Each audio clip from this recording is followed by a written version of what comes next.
i pasal tur la ka in thiam lo avana du ve ka pasal tura ni lau ka nei don bok lau i nei nge tur ani I wang tiro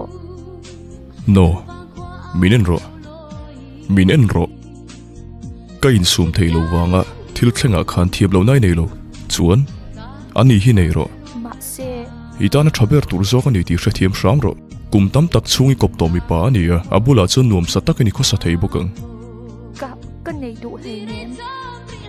ke ma wang em di o I thiam lau ni lo ani chui nei nge tur ani ke chu min thei ngelang che min thei ngil thei big do na mi hun rei taki kop to mi pa ani a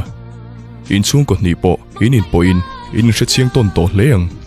chung ko lo lu na tur hriat chin tlu ko poimo me chetan chun om lo chuan ani chuna siam nuam sa thei berang che ke mang mai wang in hmalam hun tur ti che su khopui nu la thiam na sang tak nei ni a khopui mi vek nei la khoria po in chir lo zo kang mi kholanga min ngai la ke pon che tinga ngai thei ram che ka tum bokang